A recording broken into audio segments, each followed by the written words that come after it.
CBF president এডনাল্ডোকে অপসারণ, সেই সাথে যে বার্তা পেলেন আনচেলত্তি। আপনারা তো অলরেডি জেনে গেছেন যে ব্রাজিলের নতুন কোচ অলরেডি নিয়োগ পেয়ে গেছে কার্লো আনচেলত্তি। কার্লো আনচেলত্তিকে ব্রাজিলের কোচ করা নিয়ে অনেক জলঘোলা হয়েছে, অনেক ঝড়-ঝাপটা পেরিয়ে অবশেষে তিনি নিয়োগটা পেয়েছিলেন। কিন্তু এর মধ্যেই পুরো ব্রাজিল এবং পুরো ফুটবল বিশ্বে যেমনটা ব্রাজিল ফ্যানদের মনে আনন্দ উচ্ছ্বাস বইছিল, ঠিক তেমনই ভাবে ব্রাজিল ফুটবল ফেডারেশনের মধ্যে এবং পুরো ব্রাজিল জুড়ে এটা নিয়ে খুব বেশি ঝড়-ঝাপটা বয়ে যাচ্ছে। ব্রাজিল ফুটবল ফেডারেশনের প্রেসিডেন্ট এডনাল্ডো রদ্রিগোসকে দায়িত্ব থেকে অপসারণ করেছেন ব্রাজিলের আদালত। এই বিষয়টা কি সত্যি অবাক করার মতো না যে যেই আনচেলত্তিকে তিনি নিয়োগটা দিলেন এবং ঘোষণাটা দিলেন, ঠিক পাশাপাশি ওই বোর্ড প্রেসিডেন্ট তাকেই অপসারণ করে দেওয়া হলো। বিষয়টা কতটুকু জলগোলা হয়েছে বা আগের থেকে জলটা গোলা হচ্ছিল সেখান থেকে কিন্তু আন্দাজ করা যায়, যেখানে ব্রাজিলের মানে একটা দেশের আদালতকে হস্তান্তর করতে হচ্ছে। তাহলে আপনি বুঝতেই পারছেন, তত্ত্বাবধায়ক প্রেসিডেন্ট হিসাবে রিও ডি জেনিরোকে নিয়েছেন।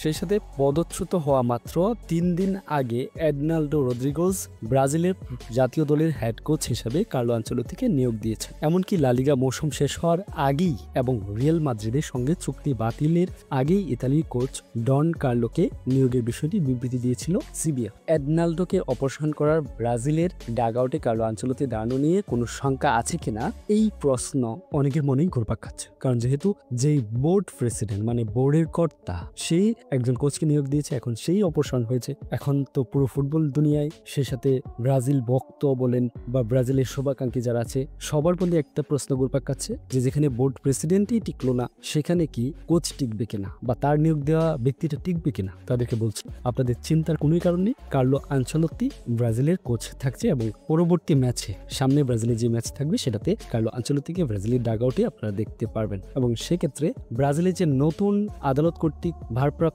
যে প্রেসিডেন্ট দেওয়া হয়েছে ফার্নান্দো সার্নি, তিনি জানিয়েছেন এডনাল্ডো অপসারণের সঙ্গে আনচেলত্তির চুক্তির কোনো দ্বন্দ্ব নেই, কোনো সমস্যা ছাড়াই আনচেলত্তি ব্রাজিলের ডাগআউটে দাঁড়াবে। তো আনচেলত্তির কোচ থাকা এবং আগে যে নিউজগুলো শুনেছিলেন যে 2026 বিশ্বকাপ পর্যন্ত তিনি থাকবেন, এখান থেকে ব্রাজিল ভক্তরা আপনারা নিশ্চিন্ত থাকতে পারেন। ব্রাজিলের আরেকটা গণমাধ্যম গ্লোবের একটা নিউজ আপনাদেরকে পড়ে শোনাচ্ছি। ফার্নান্দো সার্নি বলেছেন কার্লো আনচেলত্তির সঙ্গে চুক্তি হয়েছে সিবিএফ এর, এডনাল্ডো রদ্রিগোসের সঙ্গে নয়। যে কোচটা নিয়োগ দেওয়া হয়েছে সেখানে কোনো ব্যক্তি নিয়োগ দেয়নি, সেটা দিয়েছে একটা প্রতিষ্ঠান। সেক্ষেত্রে কোনো ব্যক্তি অপসারণ হতেই পারে, এখানে প্রতিষ্ঠান যে ব্যক্তিকে নিয়োগ দিয়েছে সেটার সাথে এটার কোনো সম্পর্ক নেই। আমি এটা নিয়ে কোনো ঝামেলা করতে যাচ্ছি না, ফুটবল চলবে ফুটবলের মতো। আমি কেবল সাময়িক সময়ের জন্য দায়িত্ব পেয়েছি। এডনালকে অপসারণ করা হলেও সিবিএফ এর সমন্বয়ক রদ্রিগো কাইতানো এবং টেকনিক্যাল সমন্বয়ক হুয়ানকে তাদের দায়িত্বে রেখে দেওয়া হয়েছে। তারা দুজন বর্তমানে মাদ্রিদে আছেন। এডনাল্ডোকে অপসারণ এবং এতে কাজে বাধা নেই, এই বার্তা আনচেলত্তির কাছে